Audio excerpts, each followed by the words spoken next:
Hey, what's up? Hey, I look a bit fuzzy and I sound a bit bunged up because I am. A cold resides right in my face. It's not pleasant, but here we are. Subject matter is you can relinquish, meaning let go of that search for happiness and joy and fulfillment outside of yourself. You can let that go. Let go of the idea that something outside of you will bring you that inner fulfillment, that joy, that pleasure that you're seeking. Now, that can be misinterpreted for the more advanced people along their journey. Outside of yourself might not really exist to some people, because some people experience unified consciousness, meaning that everything holds an essence of universe, of material soul, which is what we are. So there's nothing outside of myself. In essence, this pen is being perceived through me, not like by me. It's not like outside of myself, you know?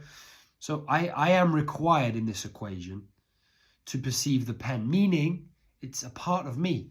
But that's a bit off topic. I'm trying not to tangent because I like doing that. We all like doing tangents, but we must stay on focus. We must stay focused. The focus being, you can give up the search for happiness outside of yourself. Through promiscuity, through drugs, through scrolling, through your work, your job, you know, and you can give it up. You can give up thinking that it's working.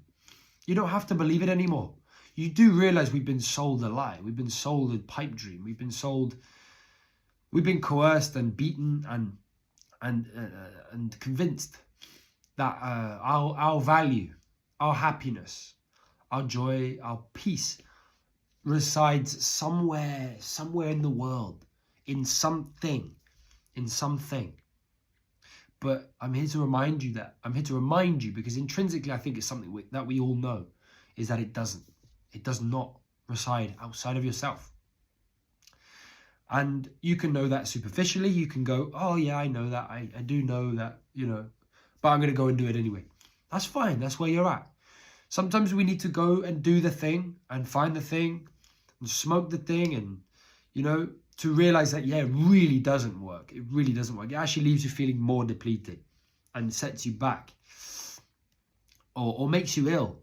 A bit of honesty of my behalf is I'm probably ill because we celebrated the Chinese New Year the other day, the non-Gregorian calendar New Year.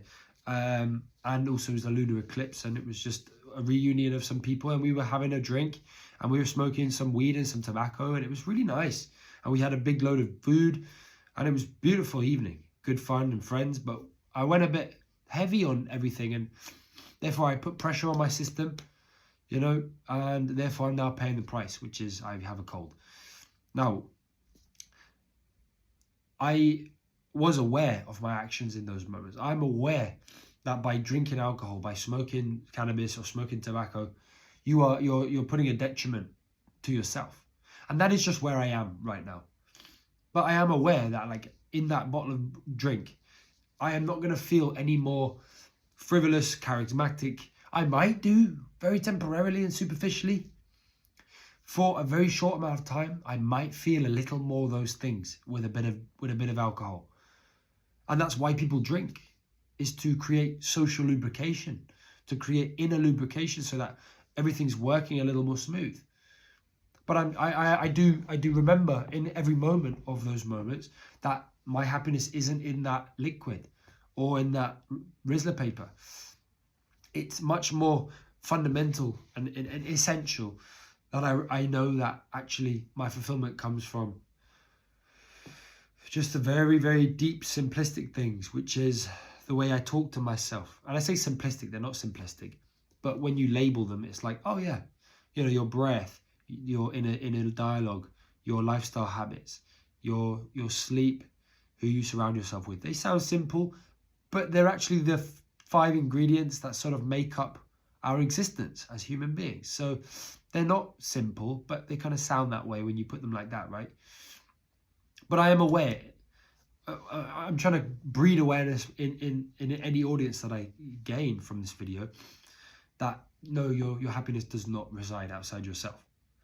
Now, you can fill your life full of things, sentimental, ornamental, mental, you know.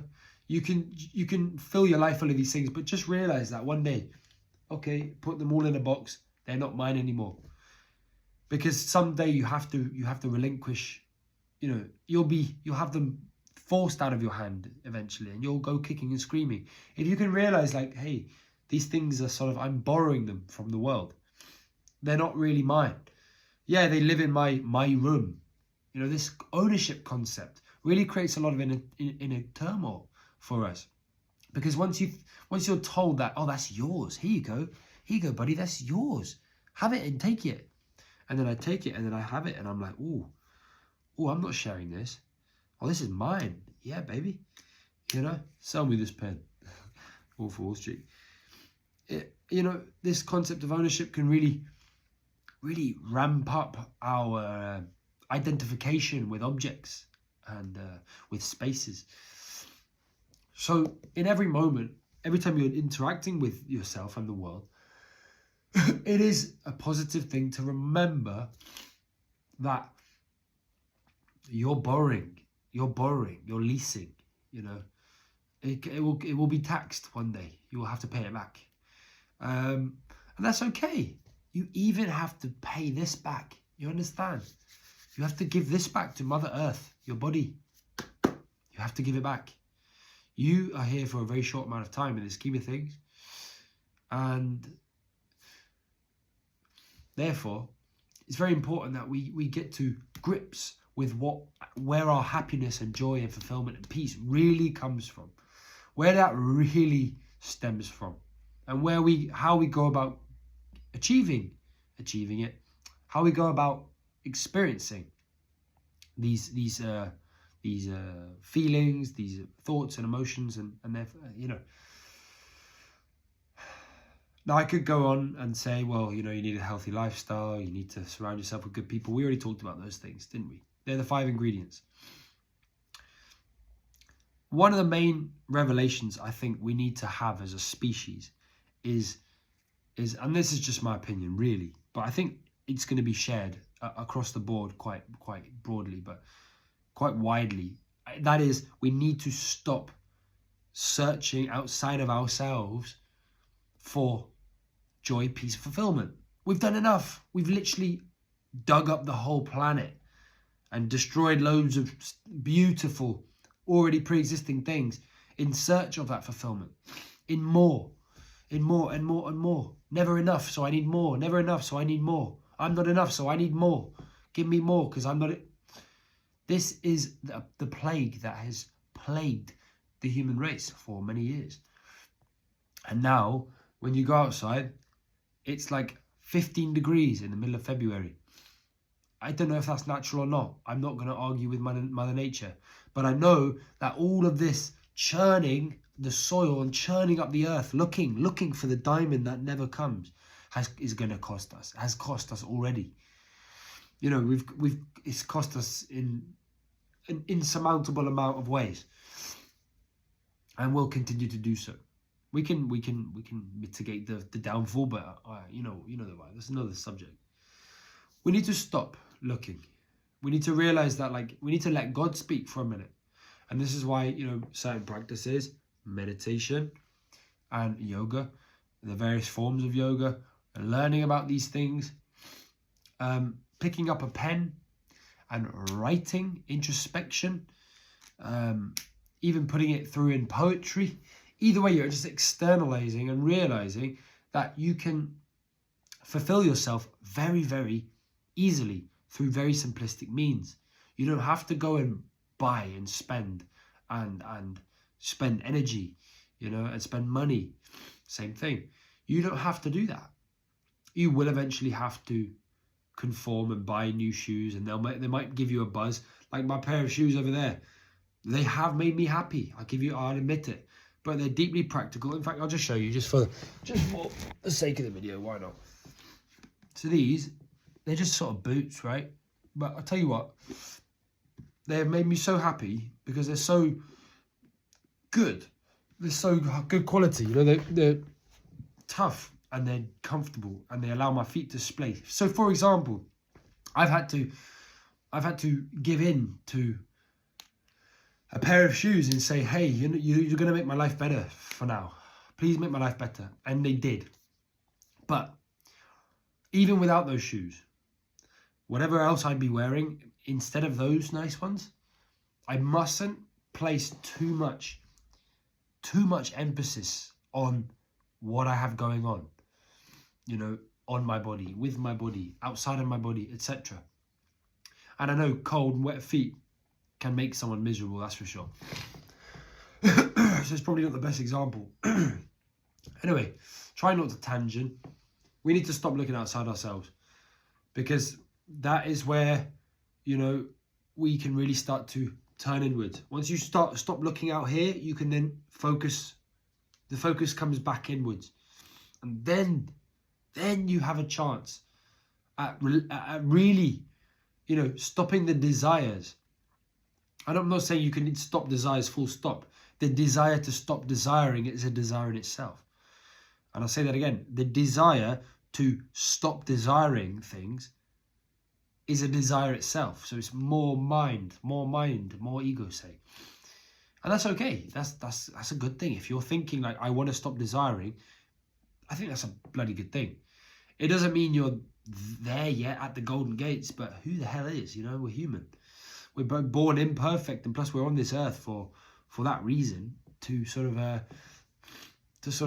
navigate this realm with all different levels of consciousness out there, whether it be animal or plant or human life, all different levels of consciousness. People have come here for various different reasons. You have yogis and gurus that are here, and they're just like, dude, why am I back here? They're like literally asking, like, they're not asking, it's a rhetorical question. With the knowledge they have, they know why they're there, but they know that will be their last time. There's some gurus and yogis that say, this is my last time.